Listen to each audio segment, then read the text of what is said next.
دھڑا دھڑ گیٹ کھل رہے تھے اور لوگ اپنے گھروں سے نکل نکل کر دیکھ رہے تھے۔ ہر کوئی جاننا چاہ رہا تھا کہ ہوا کیا ہے۔ وہ چیخیں تھی ہی اس قدر دل خراش کہ مضبوط سے اعصاب کے انسان کو بھی دہلا دے۔ لگتا تھا کہ قیامت ٹوٹی ہو یہاں۔ یا اللہ خیر، عبد الرحمن صاحب نے جائے نماز اٹھاتے ہوئے کہا۔ اتنی رات کو یہ کیسی قیامت برپا ہے؟ اور کھڑکی کھول کر باہر کی جانب نگاہ کی تو ایک ایسا روح فرسا منظر ان کی آنکھوں کے سامنے تھا کہ دیکھنے والی کی آنکھیں پھٹ جائیں۔ عبد الرحمن صاحب نے حال ہی میں یہ مکان خریدا تھا۔ ان کی فیملی 4 افراد پر مشتمل تھی۔ خود عبد الرحمن صاحب، ان کی بیگم گلناز، بیٹی سویرا اور بیٹا عاشر۔ عبد الرحمن بڑے شریف النفس اور سادہ طبیعت انسان تھے۔ پرانے مالک مکان نے ان کی اسی سادہ لوہی کا ناجائز فائدہ اٹھایا اور مکان میں پہلے موجود اپنے کرایہ داروں سے مکان خالی کرانے کے بجائے کرایہ داروں سمیت عبد الرحمن کو یہ مکان فروخت کر دیا۔ کرایہ دار ایک عورت تھی جس کی 3 بیٹیاں تھیں۔ عبد الرحمن کے لیے تو پرانا مالک مکان پریشانی پیدا کر گیا تھا، مگر عبد الرحمن کسی کو پریشان کرنے کے حق میں نہ تھے۔ انہوں نے کرایہ دار عورت کو بتایا کہ یہ مکان میں نے خرید لیا ہے، آپ اپنا انتظام کر لیجئے، اور اگر آپ یہی رہنا چاہتی ہیں تو آپ کو بحیثیت مالک مکان مجھ سے نیا ایگریمنٹ کرانا ہوگا۔ اس بات میں بھی عبد الرحمن کی اچھائی تھی۔ وہ سوچ رہے تھے کہ عورت اکیلی جوان لڑکیوں کے ساتھ کہاں کہاں پریشان ہوتی پھرے گی، مگر جواب خلاف توقع تھا۔ عورت شاید پہلے سے ہی تلی بیٹھی تھی، کیونکہ اس نے عبد الرحمن صاحب کو سرے سے مالک مکان ہی تسلیم کرنے سے انکار کر دیا اور کہا، ارے ہم تو پہلے والے مالک مکان کو جانتے ہیں، تم کون ہو بھائی؟ اور اس کے بعد وہ عورت بدتمیزی پر اتر آئی۔ عبد الرحمن صاحب حیران تھے کہ یہ کس کماش کی عورت ہے۔ جو صاحب ان کے ساتھ بات کرنے گئے تھے انہوں نے بتایا کہ یہ ماں بیٹیاں اچھی فطرت کی نہیں ہیں۔ اس مکان سے پہلے یہ جہاں رہتی تھی وہاں سے بھی مکان خالی کرنے میں بڑی دادا گیری اور بدماشی دکھائی تھی۔ آپ ان کے منہ نہ لگیں، ایسی عورتوں سے کوئی امید نہیں، کیونکہ یہ چالاک ہی نہیں مکار اور عیار بھی ہوتی ہیں۔ دوسروں کے مال پر دیدے لال کرنا ان کی خصلت ہے۔ عبد الرحمن گھر آئے تو کھانا لگ چکا تھا۔ وہ گہری سوچ میں گم ہو کر بیٹھ گئے۔ پلیٹ ان کے آگے تھی، نوالا انہوں نے سالن میں لگایا اور ہاتھ اپنی جگہ بدستور قائم رہا۔ کس سوچ میں ہیں آپ؟ ان کی بیگم نے ان کا ہاتھ ہلایا۔ وہ میں اوپر، اور پھر ایک دم خوب اندھیرا چھا گیا، لائٹ چلی گئی۔ بات ادھوری رہ گئی اور گلناز بیگم ایمرجنسی لائٹ آن کرنے چلی گئی۔ پھر نہ جانے کیا چیز عبد الرحمن پر آ کر گری۔ انہیں اپنی گردن پر چبھن کا احساس ہوا اور ساتھ کچھ گیلا گیلا بھی لگا۔ ذرا ادھر لائٹ کیجیے گا، انہوں نے گلناز بیگم سے کہا، اور ایسا کرتے ہی گلناز کے منہ سے ایک چیخ نکل گئی۔ عبد الرحمن کی گردن پر موٹی سی چمگادڑ چپکی ہوئی تھی اور وہ بھی خون میں لتھڑی ہوئی۔ روشنی پڑتے ہی وہ خون کی پھوار اڑاتی اڑ گئی۔ گلناز نے روشنی اوپر کی طرف کی تو سب کی چیخیں نکل گئی، کیونکہ روشنی کا دائرہ جہاں پڑتا وہاں بے شمار چمگادڑیں اڑ اڑ کر اپنے پروں سے خون کی پھواریں برسا رہی تھی اور خون کی چھینٹیں دیواروں پر پڑ رہی تھی۔ ایک تو اندھیرا اور صرف روشنی کے دائرے میں یہ منظر بے حد بھیانک معلوم ہو رہا تھا۔ گلناز بیگم کا دماغ تو اچانک گردش کرنے لگا۔ خون پیتی چمگادڑوں کو خون آشام کہتے ہیں، اور پھر چشمے زدن میں پورا منظر غائب ہو گیا۔ نہ چمگادڑیں، نہ خون کی پھوار، نہ دیواروں پر خون کے چھینٹے، اور عبد الرحمن صاحب کے کپڑے صاف ستھرے، ان پر کوئی نشان نہ تھا۔ سب کے سب حیرت زدہ تھے کہ یہ حقیقت تھی یا ان کا وہم، یا پھر نظروں کا دھوکہ۔ یہ بات کئی روز تک اعصاب پر سوار رہی۔ پھر ہفتہ 15 دن گزرے تو آہستہ آہستہ یہ سب باتیں بھولنے لگی۔ عبد الرحمن کے کسی عزیز کی دعوت تھی۔ گلناز بیگم کو تیز بخار تھا، اس لیے تقریب میں عبد الرحمن اور بچے چلے گئے۔ گلناز بیگم دوا کھا کر آرام کرنے لگی۔ تھوڑی دیر بعد گلناز بیگم کو گھبراہٹ محسوس ہونے لگی، شاید بخار تیز ہو گیا تھا۔ وہ کمرے سے نکل کر صحن کے پلنگ پر بیٹھ گئی۔ کسی آہٹ نے جو صحن کی گیٹ کی طرف سے ہوئی تھی ان کی توجہ اپنی طرف کرا لی۔ وہ اس طرف بڑھی تو انہیں لگا کہ دیوار پر کوئی سایہ لہرایا ہو۔ انہوں نے گیٹ کے نزدیک جا کر اوپر کی جانب دیکھا، اور اگر وہ قریب لگی گیٹ کو تھام نہ لیتی تو زمین پر گر جاتا۔ ایک چیخ ان کے حلق سے خارج ہوئی۔ دیوار پر نامعلوم کیا شے تھی جس کا رنگ سیاہ توے جیسا تھا۔ اس کے پیر نہایت پتلے اور لمبے تھے اور پنجے بڑے بڑے۔ पैरों का रुख नीचे सहन की जानिब ही था। पैर दाएं बाएं हरकत कर रहे थे और जब वो दीवार से टकराते तो धप धप की अजीब सी आवाज सुनाई देती। सबसे खौफनाक बात जो थी वो उसका गायब सर था और वो धड़ दीवार पर बैठा हुआ था। मुंह के बगैर भी भिनभिनाहट की सी आवाजें आ रही थी। गुलनाज बेगम ने बड़ी मुश्किल से कदम वापस आने के लिए बढ़ाए और चकराकर जमीन बोस हो गई। अब्दुर्रहमान साहब के लिए ये लम्हा फिक्रिया था। पहले ही किरायादार औरत से वो तंग थे जो ना घर खाली कर रही थी बल्कि किराया भी जमा नहीं करवा रही थी, और अब ये नई मुसीबत आ गई थी। अगले दिन गुलनाज बेगम सहन में मौजूद पौधों को पानी दे रही थी और किरायादार के घर से आवाज आ रही थी। उधर मोहल्ले की कोई औरत थी जो उनके घर आई हुई थी और वो इस मकान के बारे में बातें कर रही थी। इस मकान में किसी का टिकना मुमकिन नहीं है। क्या मतलब? उस औरत ने पूछा। किराएदार की लड़की ने जवाब दिया, नीचे के घर में असरात हैं। गुलनाज बेगम को ये बात सच लगी और उनके अंदर का खौफ मजीद गहरा हो गया। रात में जब अब्दुर्रहमान घर लौटे तो वो सख्त टेंशन में थे। दरअसल वो मोहल्ले के मुअज़्ज़िज़ और बासर लोगों के साथ दो टोक बात करने गए थे कि ये औरत हमारा मकान खाली कर दे या फिर कोर्ट जाने को तैयार हो जाए। बात सुनना तो दरकनार किराएदार ने बदतमीजी के तमाम रिकॉर्ड्स तोड़ दिए और गालम गलोच पर उतर आई। यही नहीं बल्कि धमकी अलग दी कि हिम्मत है तो मकान खाली करके दिखाओ, कोर्ट जाओ या कहीं भी, देखा जाएगा कि यहाँ से तुम जाओगे या हम। अब्दुर्रहमान ठहरे शरीफ इंसान, उन गलीज बातों ने उनकी तबीयत खराब कर दी। इधर गुलनाज बेगम खौफ का शिकार थी और असरात वाली बात अपने शोहर को बताना चाहती थी, मगर उनके मूड और तबीयत की खराबी की वजह से इरादा मुलतवी कर दिया। घर की फिजा अजीब सी हो गई थी और इस पुरअसरार माहौल की वजह से बच्चे भी सहम से गए थे। 2 हफ्ते तक कोई काबिल जिक्र बात ना हुई। गुलनाज बेगम बेहद मोहतात रहने लगी थी और रात के वक्त सहन में कोई ना जाता। अशर को कबूतरों से बड़ी दिलचस्पी थी और वो बहुत दिनों से कबूतर लाने के लिए इसरार कर रहा था। फिर इजाज़त मिलने पर वो कॉलेज से वापसी पर सफ़ेद कबूतरों की 2 जोड़ी ले आया। दोनों बहन भाई उनमें मगन थे। सारा दिन इटकेलियाँ करने के बाद शाम होने पर अशर कबूतरों को बंद कर रहा था कि यकदम एक कबूतर फड़फड़ाने लगा और बुरी तरह मचल कर अशर के हाथ से निकलकर दीवार पर जा बैठा। इससे पहले कि अशर कबूतर को नीचे उतारता, कबूतर अपनी जगह बैठे बैठे गायब हो गया। मुंडेर अब ऐसे खाली थी जैसे कबूतर कभी इस पर बैठा ही ना हो। वो हैरान था कि आखिर कबूतर गया कहाँ। रात में अफसोस के मारे दोनों बहन भाइयों को नींद ही नहीं आ रही थी। धम, एक जोरदार आवाज आई, कहीं बिल्ली ना हो। अशर को जैसे करंट सा लगा हो और वो तीर की तरह सहन की तरफ दौड़ा। वो चाहता था कि दूसरे कबूतर को बचा ले। उसके वहां पहुंचने से पहले बिल्ली जिस्त लगाकर दीवार पर चढ़ गई। वो काली बिल्ली थी। अशर उसके पीछे लपका और ऊपर दीवार की तरफ देखने लगा। फिर जो कुछ उसे दिखाई दिया उसने अशर की रूह ही फना कर दी। वो बुरी तरह चिल्लाने लगा क्योंकि दीवार पर बिल्ली के पूरे वजूद के बजाय सिर्फ 2 आंखें थीं, सुर्ख दहकते अंगारों जैसी, जो कि अशर को घूर रही थी। अब्दुर्रहमान साहब और गुलनाज चीख सुनकर फौरन अपने कमरे से निकले और देखा तो वहाँ कुछ भी ना था। वो वापस आने लगे। अभी वो मुड़े ही थे कि उनके पीछे फिजा में एक भयानक कहकहा बुलंद हुआ और दीवार पर टेढ़ी मेढ़ी लकीरें बनाता खून बहता चला रहा था। या अल्लाह रहम कर। गुलनाज बेगम कांपते हुए चारों कुल का विर्द करने लगी। फिर वो सब लोग अंदर आकर दरवाज़ा बंद करने लगे।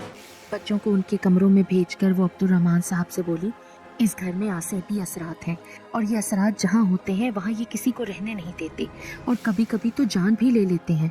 ये जो किराएदार औरत जो मकान खाली नहीं कर रही, इसकी बेटी मोहल्ले की एक औरत को बता रही थी। अब्दुर्रहमान परेशानी से बोले, गुलनाज आपकी बात तो ठीक है, मगर ये किराए का नहीं, हमारा अपना घर है। हम यहाँ से जाने के बजाय इस मसले से छुटकारे का हल सोचेंगे। फिर ऐसा करते हैं, आयाते करीमा का विर्द करवा लेते हैं। अल्लाह के कलाम में बहुत असर है। गुलनाज बेगम ने एक बहुत अच्छा हल पेश किया था। बहुत अच्छा सोचा आपने बेगम, फौरन इस पर अमल कर डालिए, अब्दुर्रहमान साहब बोले। गुलनाज बेगम ने मोहल्ले में सबको कहला दिया कि फलां दिन आयाते करीमा के लिए आना है। 2 दिन तैयारी में गुजर गए। आज आयाते करीमा का ख़त्म था। अचानक पीछे का गेट कोई ज़ोर ज़ोर से बजाने लगा। ये यहाँ से कौन आया है? गुलनाज बेगम चौंक गई क्योंकि पीछे का गेट इस्तेमाल में नहीं आता था, कभी कभार ही खुलता था। और जब उन्होंने पूछा कौन है तो आवाज़ सवीरा की थी। दरवाज़ा खोलकर वो हैरत से देखने लगी। फिर बोली, सवेरा बेटा, तुम इस गेट पर क्या कर रही हो? मम्मा मम्मा वो मैं। सवेरा हवास बाख्ता हो रही थी। गुलनाज बेगम के जहन में एक झमाका सा हुआ कि फिर कुछ हुआ है। उन्होंने सवेरा को पलंग पर बिठाकर पानी पिलाया। जब सवेरा कुछ संभल गई तो उसने बताया वो हस्बे मामूल कॉलेज वैन से बड़े गेट के सामने उतरी थी, मगर जब वो गेट पर पहुंची तो उसकी होश उड़ गई, क्योंकि गेट के आगे कलेजी ही कलेजी बिखरी पड़ी थी, बिल्कुल कुचली हुई, और उससे बहता खून आसपास की फर्श को सुर्ख कर रहा था। उसने सोचा कि पीछे का गेट इस्तेमाल कर लेती है। गुलनाज बेगम अंदर से खौफजदा थी, मगर बेटी को तसल्ली दे रही थी। अरे बेटा, किसी की थैली से गिर गई होगी कलेजी, और पैर पड़ गया होगा तो कुचली गई होगी। चलो कोई बात नहीं, तुम कपड़े बदल लो। या अल्लाह, हमारी मदद फरमा, दिल में कहती हुई उठी और पानी पर दम करके सामने वाले गेट से वो तमाम गंद बड़ी मुश्किल से धोया। वो सोच रही थी कि ये सब उसी आसेबी असरात का किया धरा है, और उनका यकीन अब पुख्ता होता जा रहा था। अब्दुल रहमान साहब किसी के तवस्सुत से एक बुजुर्ग से मिले तो बुजुर्ग ने पानी पड़कर दिया कि पूरे घर में छिड़क दी और कीले पड़कर दी कि वो गेट की चौखट में गाड़ दें। इस अमल से घर में कुछ दिनों के लिए सुकून आ गया। 25-26 दिन गुजर गए, सब खैर खैरियत से था। मौसम में खुनकी बढ़ गई थी। अब्दुल रहमान पर भी मौसम असरअंदाज हुआ और वो छींके जा रहे थे। मैं आपके लिए कॉफ़ी बनाती हूँ, उससे आपको आराम आ जाएगा, गुलनाज बेगम कहती हुई किचन के जानिब चलती।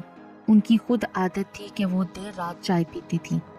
गुलनाज बेगम को किचन में कदम रखे चंद लम्हे ही गुजरे थे कि एक अजीब धमक से उनका दिल उछलकर हलक में आ गया। बेहद अजीब और पुरअसरार आवाज थी। गूंजती हुई धमकदार आवाज तवातर से आ रही थी, जैसे किसी नक्कारे पर चोट पड़ रही हो। धमक माहौल में अर्दाश सा पैदा कर रही थी और किचन की खिड़की होले होले लरस रही थी। धमक गुलनाज बेगम को अपने कदमों तले भी महसूस हो रही थी। वो खौफजदा होकर किचन से बाहर आ गई, कहीं ये जलजला ना हो, मगर उन्हें अपनी सोच फिर बदलनी पड़ी, क्योंकि अब ये मामूल बन गया था। जैसे ही वो रात को चाय बनाने किचन में दाखिल होती, ये धमक उनका अहाता कर लेती। खौफ से उन्होंने रात में चाय बनानी ही छोड़ दी।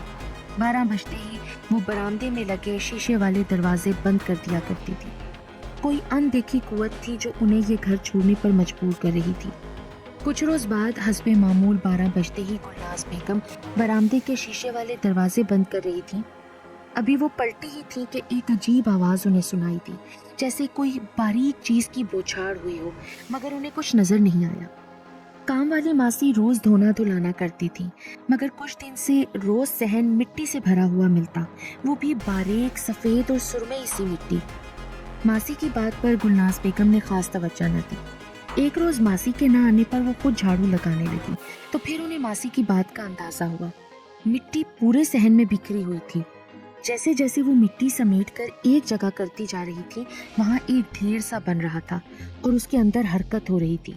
उस ढेर में से फिर कीड़े निकलकर इधर उधर जा रहे थे, और एक चीज जिसे देखकर उन्हें अपने कदमों पर खड़ा रहना मुहाल लग रहा था, वो थी इंसानी उंगलियां जो कि मिट्टी की ढेर पर नजर आ रही थी।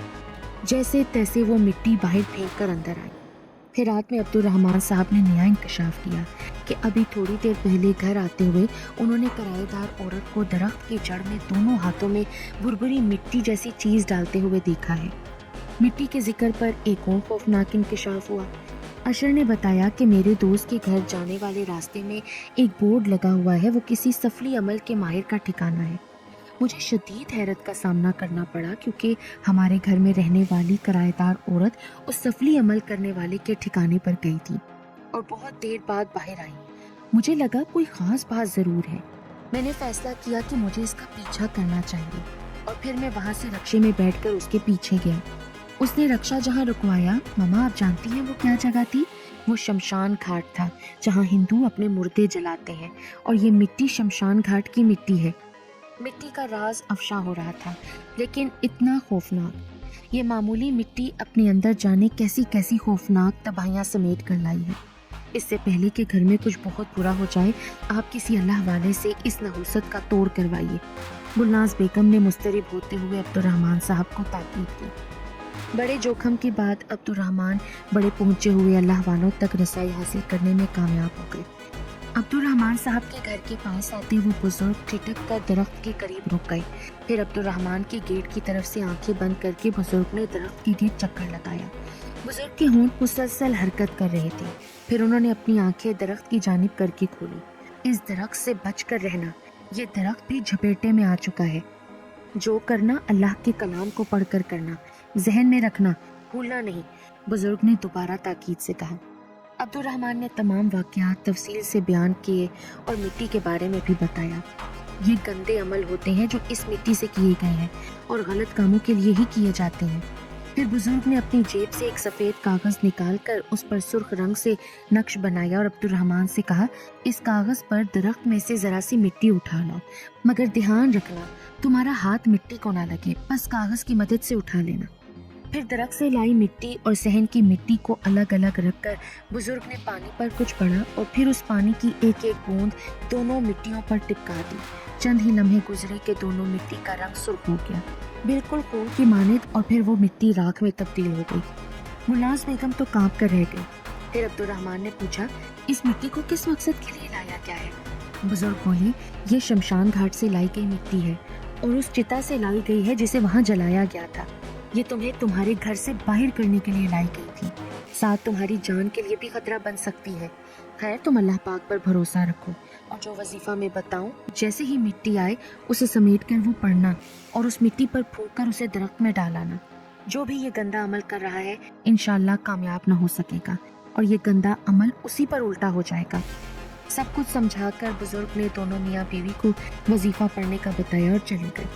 اب صحن میں جب بھی مٹی بکھری ہوتی، عبد الرحمن بزرگ کے بتائے وظیفے پڑھ کر اس مٹی کو سمیٹ کر درخت کی جڑ کے پاس ڈال دیتے. دن گزرتے جا رہے تھے. پھر ایک رات گلناز نے کروٹ لی تو وہ کسی آواز سے چونک گئی. وہ گھبرا کر اٹھ بیٹھی. صحن میں روشنی تھی، شاید لیٹنے سے پہلے لائٹ بند کرنا بھول گئی. انہیں لگا جیسے کوئی بھاری سی چیز صحن میں گھسیٹی جا رہی ہے. آواز اوپر کی جانب سے آ رہی تھی.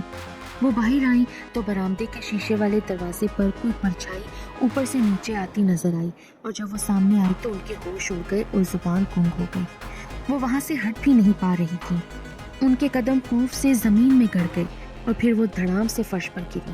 ان کا ہاتھ گلتان سے ٹکرایا تو گلتان چھناکے سے ٹوٹ کر بکھر گیا. آواز سن کر ان کے شوہر بھاگ کر باہر آئے. ان کو ہوش میں لانے لگے. جب وہ ہوش میں آئیں تو الفاظ ان کے منہ سے نہیں نکل رہے تھے. وہ وہاں. انہوں نے شیشے کی جانب انگلی اٹھائی. انگلی کے سیدھ میں عبد الرحمن صاحب نے دیکھا شیشے پر سرخ گاڑے گاڑے خون سے بہت بڑی چھپکلی کا نشان نقش تھا، اور گاڑے گاڑے خون کی بوندیں شیشے پر بہہ بہہ کر لکیریں بناتی ٹپک کر نیچے جا رہی تھیں، مگر حقیقت میں چھپکلی موجود نہیں تھی، صرف اس کا نقش بنا ہوا تھا.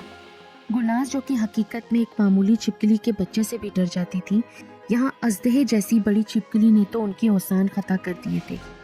عبد الرحمن نے نہ جانے کیسے ان کو بستر پر لٹایا. وہ بالکل ٹوٹ گئے تھے. اب ان میں ہمت نہ تھی، بس اپنے رب کا سہارا تھا. انہوں نے جائے نماز بچھائی اور ان کی آنکھوں میں دکھ و کرب کے آنسو آ گئے. وہ نہایت عاجزی اور بے بسی سے گڑ گڑا کر روتے ہوئے بولی، یا اللہ ہماری مدد کر، اے ہمارے مالک ہمیں ان بلاؤں سے بچا. ان کی آنکھیں بند ہوتی گئیں اور ایک عجیب سا سکون ان کے دل میں اترنے لگا. ایک دم رات کے سناٹے میں دل خراش چیخیں سنائی دینے لگیں. انہوں نے جائے نماز اٹھائی اور کھڑکی کھول کر باہر نگاہ کی، اور جو قیامت برپا نظر آئی اس کا تصور بھی ممکن نہیں تھا. اپنے تمام حربوں کو ناکام دیکھ کر کرایہ دار عورت نے آخری اور کاری وار کیا. سفلی علوم کے ماہر سے وہ ایک تعویذ لائی تھی. اس عامل نے کہا تھا کہ رات میں کسی وقت اس تعویذ کو درخت کی اونچی شاخ پر لٹکا دینا. جتنا یہ زیادہ ہوا سے ہلے گا ان لوگوں کا دل اڑتا جائے گا اور یہ گھر چھوڑ کر چلے جائیں گے، اور اگر نہیں جائیں گے تو ان کا کلیجہ کٹ کر منہ سے باہر بہنے لگے گا اور یہ خون تھوکتے تھوکتے مر جائیں گے. کرایہ دار عورت اس کام کو انجام دینے کی غرض سے تنے پر پیر رکھ کر ایک موٹی سی شاخ کو پکڑنے لگی. وہ تقریباً لٹکی ہوئی اوپر والی شاخ کو جھکا کر ایک ہاتھ سے تعویذ لٹکانے لگی. وزن زیادہ پڑنے سے شاخ چرچراہٹ کے ساتھ ٹوٹ گئی. اسے سنبھلنے کا موقع نہ ملا تو وہ نیچے گری اور اس کا سر درخت کے گرد بنی اینٹوں کی منڈیر پر پڑا، اور منڈیر نوکدار تھی. اس کا کونا سر کو پھاڑتا ہوا عورت کے دماغ میں جا گھسا. پھر اسے اگلی سانس لینے کا موقع بھی نہ ملا. خون بہہ بہہ کر درخت میں پڑی شمشان کی مٹی میں جذب ہو رہا تھا. مٹی میں ایک دم سے حرکت پیدا ہونے لگی اور اس میں لکیریں سی بننے لگیں، اور پھر مٹی نے شاخوں کی صورت اختیار کر لی. किसी को मालूम न था कि अब क्या होने वाला था। अपनी माँ की गिरने की आवाज़ और चीख पर उसकी तीनों बेटियां भी नीचे आ गईं और नज़र पड़ते ही उनकी चीखें निकल गईं। यकदम दरख्त में हरकत पैदा हुई और जड़ शक हो गई और दरख्त बीच से दो लख्त हो गया और वो औरत आहिस्ता आहिस्ता दरख्त के खुले तने के जानिब खुद ब खुद फिसलने लगी। लड़कियां चीखों पुकार करती माँ को अपनी जानिब खींचने लगीं और उनको ये भी होश न था कि दरख्त की मोटी मोटी शाखों ने दोनों तरफ से लड़कियों को भी दबोच लिया था। शाखों की गिरफ्त ऐसी थी कि उनकी हड्डियों का सुरमा हुआ जा रहा था। उनकी दिलदोज चीखों से अपने घरों में सोए हुए लोग घरों से निकल आए और अब जब तक लोग आए खेल खत्म हो चुका था। बुजुर्ग ने अब्दुल रहमान को इसलिए दरख्त से दूर रहने का कहा था क्योंकि उस औरत ने गंदे सफी अमल का गढ़ इसी दरख्त को बनाया था और जब अमल उल्टा हुआ तो दरख्त ने इस औरत की भेंट लेते हुए इसको खा लिया। ये बड़ी खौफनाक रात थी। जब लड़कियां दम तोड़ गईं, दरख्त की शाखों ने उनका खून निचोड़ लिया तो उसके बाद दरख्त की शाखों ने उन्हें जमीन पर पटक दिया। अब्दुल रहमान ने अफसरदा होते हुए खिड़की बंद कर दी। बसात उलट गई थी और दूसरों के लिए साजिशें करने वाले खुद अपने दाम में आ गए थे। मोहल्ले के लोगों के साथ अब्दुल रहमान ने ऊपर वाले घर में कदम रखा तो बहुत सारे राज खुद ब खुद वाह हो गए। बाद में किराएदारों की वाकिफकार जो उनके घर भी आई थी, उन्होंने बहुत ख़ास बातें भी बताई कि इस घर में किसी किस्म के भी असरात न थे, बल्कि इन माँ बेटियों ने नकली दस्तावेजात घर के बनवा रखे थे और वो आप लोगों को डरा कर इस घर से निकालना चाहती थी और अगर आप ना निकलते तो आप लोग जान से हाथ धो बैठते। फिर वो अपने दस्तावेजात की मदद से इस घर पर काबिज हो जाती। इसीलिए उन्होंने ये सारा खेल खेला, लेकिन अब कुछ भी नहीं हो सकता था। अपने गलत कामों की बदौलत वो अपने अंजाम को पहुंच गई थी। फिर ऊपर के कमरों की दम किए पानी के साथ सफाई कराई गई। इस दौरान वहां से बहुत सी सुइयां, कपड़े के बनाए स्याह पुतले और शमशान घाट की मिट्टी से भरी बोतलें मिली, जिन्हें अब्दुल रहमान साहब ने समंदर में डलवा दिया। घर में नहुसत और वीरानी थी। जगह जगह कालक के निशान थे, जैसे कोई धूनी दी गई हो। बदबू वहां बसी हुई थी, गोया हड्डियां जलाई गई हो। फिर अब्दुल रहमान साहब ने पूरे घर की अच्छी तरह से सफाई करवाई, वहाँ नया रंग रोगन कराया और फिर कुरान ख्वानी की महफिल और मिलाद का एहतमाम करवाया और आखिर में उस आसेब ज़दा दरख्त को उन बुज़ुर्ग के कहने पर बुज़ुर्ग ही की मौजूदगी में कलाम इलाही पढ़ते हुए कटवा दिया गया और बाद में उस कटे हुए दरख्त को भी दरिया बुर्द कर दिया गया।